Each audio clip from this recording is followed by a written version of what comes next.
146. Wisdom.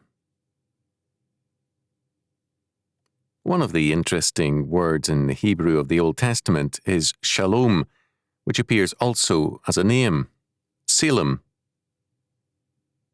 Shalom means not only peace, but also wholeness, completion, and perfection. It also means finished, recompense, restitution, prospered, restored, and rewarded.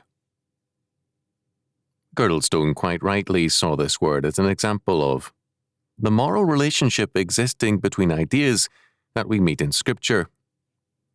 When Isaiah says, "Thou wilt keep him in perfect peace, whose mind is stayed on thee, because he trusteth in thee." Isaiah chapter 26, verse 3, he means thereby that this peace of God is also man's reward, his prosperity, his restoration, and his recompense and restitution. Solomon declares, using the same word, shalom, "Behold, the righteous shall be recompensed in the earth, much more the wicked and the sinner." Proverbs 11, verse 31. The righteous are the just, those who believe in God and put God's law into practice. The peace, recompense, and reward they receive is in time and in eternity. No more than we can postpone living, can we postpone the consequences of living, and God declares that these consequences are inevitable. Deuteronomy chapter 28. The fact of benediction and blessing presupposes the fact that the consequences of God's favor are temporal as well as eternal. Moreover, the peace and perfection which the rule of the Messiah brings in is depicted in Isaiah chapter 11, verses 7 to 11, as so great that the wolf shall dwell in peace with the lamb, and the leopard with the kid. When the earth shall be full of the knowledge of the Lord, as the waters cover the sea, Isaiah chapter 11, verse 9, then these things will inevitably follow. But this is not all. This peace is the work of the Messiah, on whom the Spirit of God rests, and the Spirit is the source of wisdom and understanding, counsel and might, of knowledge and the fear of the Lord. Isaiah chapter 19, verse 2. Christ identifies himself as wisdom, Matthew chapter 11, verse 19, verses 25 to 30. And St. Paul declares Jesus to be the power of God and the wisdom of God. 1 Corinthians chapter 1, verse 24. The triune God is the source of all wisdom.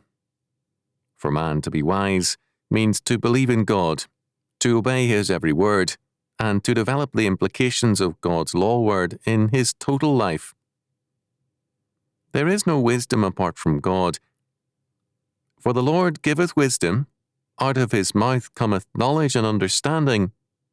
Proverbs chapter 2, verse 6. The word of God, his law, is wisdom and light. Psalm 119.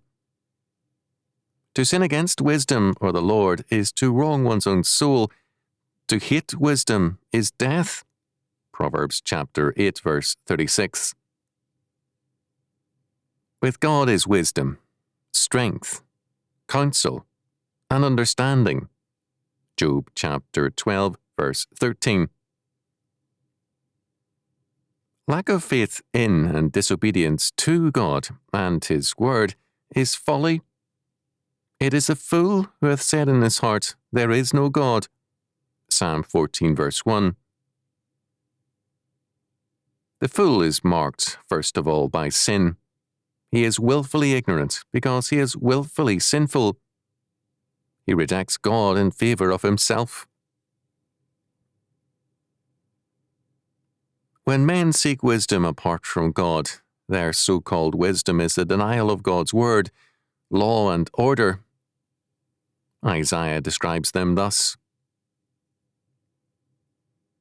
Woe unto them that call evil good, and good evil, that put darkness for light, and light for darkness, that put bitter for sweet, and sweet for bitter. Woe unto them that are wise in their own eyes, and prudent in their own sight. Isaiah chapter 5, verses 20 and 21.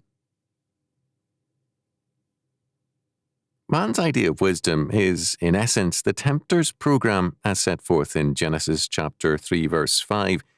Every man his own God, determining for himself what constitutes good and evil. Because the knowledge of God is inescapable, unbelief is not ignorance, but sin. It is the willful refusal to admit the truth of God and to obey Him. The opposite of faith is thus sin.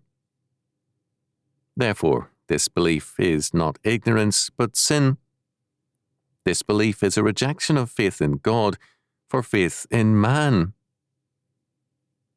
It is an idea of wisdom aimed at supplanting the wisdom of God with the wisdom of man. Lindblom has noted. Isaiah speaks of these who are wise in their own eyes and prudent in their own sight. Chapter 5, verse 21. He does not think here of the wise as a special group in the nation. People wise in their own eyes are all those who have rejected the guidance of Yahweh and His words through the prophet and acted according to their own plans. Such an attitude was characteristic of the leaders of the people. Man's way and wisdom is the story of the fall and the history of mankind thereafter. The choice is always God's wisdom in life and man's wisdom or sin and death. Moses therefore summons Israel to obey God's every word, declaring, I call heaven and earth to record this day against you, that I have set before you life and death, blessing and cursing. Therefore choose life, that both thou and thy seed may live. Deuteronomy chapter 30, verse 19. To live means to love God, to obey Him, and to cleave unto Him. For He is thy life and thy length of days. Deuteronomy chapter 30, verse 20. Isaiah describes the consequences of man's wisdom, his faith in himself.